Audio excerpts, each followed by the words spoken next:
हम लोग lesson number 7 class 9th में बायोलॉजी के अंतर्गत पेज नंबर 94 पर एक आपका टॉपिक दिया है प्रोटिस्टा। इसके बारे में तनी जानने का प्रयास करते हैं आखिर प्रोटिस्टा होता क्या। सुनो सब लोग ध्यान से सुनो। कहोगे जो प्रोटिस्टा होता है इसमें जितने भी जीव आते हैं सब एक कोशिकीय होते हैं। सुनो जी, बाद में लिखना। प्रोटिस्टा में जितने भी जीव आते हैं सब एक कोशिकीय होते हैं और सब यूकेरियोटिक होते हैं। यूकेरियोटिक मतलब जानते हैं ना, जिसमें केंद्रक पाया जाता है, जिसमें राइबोसोम्स पाया जाता है, जिसमें लाइसोसोम्स पाया जाता है, इसको हम लोग यूकेरियोटिक कहते हैं। तो इसमें जितने भी जीव आते हैं सब क्या होते हैं, एक कोशिकीय होते हैं और यूकेरियोटिक होते हैं। अधिकतर इसमें के जो जीव होते हैं वो जल में पाए जाते हैं। अरुण समझना यार, अधिकतर इसमें के जो जीव होते हैं कि यहाँ पाए जाते हैं, समुद्र में, जल में पाए जाते हैं।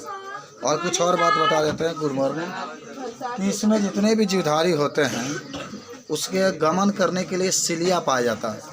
जैसे पैरामीशियम का नाम सुने हैं ना, तो पैरामीशियम को चलने के लिए उसके अंदर सिलिया पाए जाते हैं। प्रश्न आपसे पूछा जा सकता है कि जो पैरामीशियम होता है गति करता है तो उसमें क्या पाया जाता है, उसमें सिलिया पाया जाता है। हाँ, सिलिया, इसी को हिंदी में कसाब कहते हैं, इसी के द्वारा वो गति करता है। जैसे पैरों, जैसे आप देखेंगे ना पैरामीशियम की संरचना लगभग इस तरीके से आपको दिखाई देगा। आप देखेंगे तो इस तरीके से पैरामीशियम की संरचना दिखाई देता है, सैंडल के आकार का। ये पानी में गति करता रहता है। सुनो, इसमें जो जीव उपस्थित होते हैं वह एक कारण बार बार डिस्टर्ब कर रहे हो मुझे, ये कौन सी बात हुई बताओ। चलो, प्रोटिस्टा में जो जीवधारी होते हैं वह स्वपोषी भी हो सकते हैं, विषमपोषी भी हो सकते हैं। स्वपोषी के मतलब जो अपना भोजन क्या करते हैं, स्वयं बना लेते हैं। माने कुछ ऐसे भी जीव होते हैं जो स्वपोषी होते हैं और कुछ ऐसे भी जीव होते हैं जो परपोषी। तो समझे प्रोटिस्टा के बारे में। इसमें जो जीवधारी होते हैं एक कोशिकीय होते हैं, यूकेरियोटिक होते हैं। कुछ जीवधारी स्वपोषी होते हैं, कुछ विषमपोषी होते हैं, कुछ जल में भी पाए जाते हैं, कुछ स्तर पर भी पाए जाते हैं। इतना बता सकते हैं ना। आप इसके उदाहरण में डाइटम आपका लिखा है वो भी लिख सकते हैं, पैरामीशियम भी लिख सकते हैं, यूग्लिना भी लिख सकते हैं, अमीबा भी लिख सकते हैं, लिखा जाएगा। तो चलो एक कहानी को लिख रहे थे छोटा सा, जल्दी से बोलते भी रहेंगे सुनते भी रहिए। क्या करना, देखो इसमें उपस्थित, गुड मॉर्निंग, सबको गुड मॉर्निंग, सबको गुड मॉर्निंग।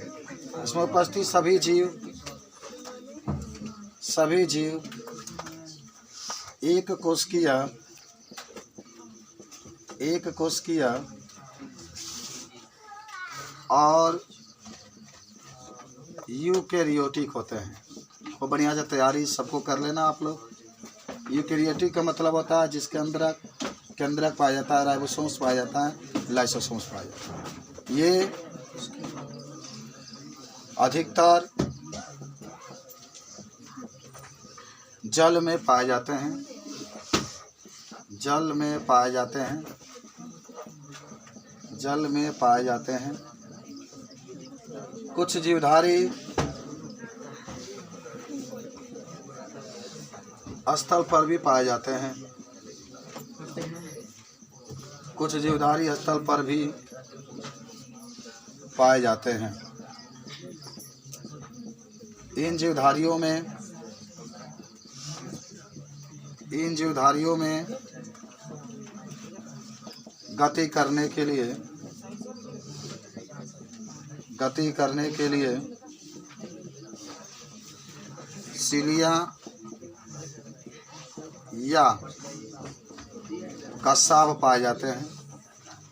सिलिया को हिंदी में कसाब कहते हैं, कसाब पाए जाते हैं।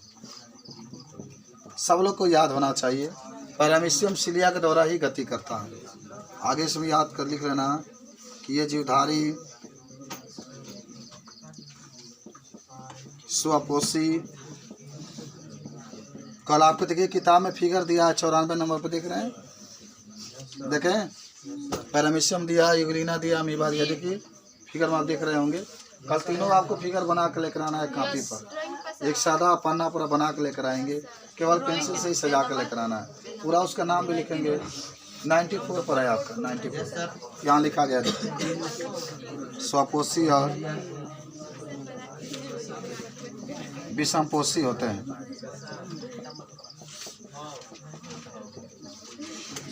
आप उदाहरण में लिख सकते हैं, डाइटम लिख सकते हैं, बन जाएगा, कोई ज़्यादा मुश्किल नहीं है। पैरामीशियम भी लिख सकते हैं आप, अमीबा भी आप लिख सकते हैं, यूग्लिना भी आप लिख सकते हैं। ये सब उदाहरण रहेगा। टाप प्रोटिस्टा के बारे में आज सीखे, कैसे होते हैं, कैसे पाए जाते हैं, इसके बारे में कोई पूछेगा तो आप बता सकते हैं।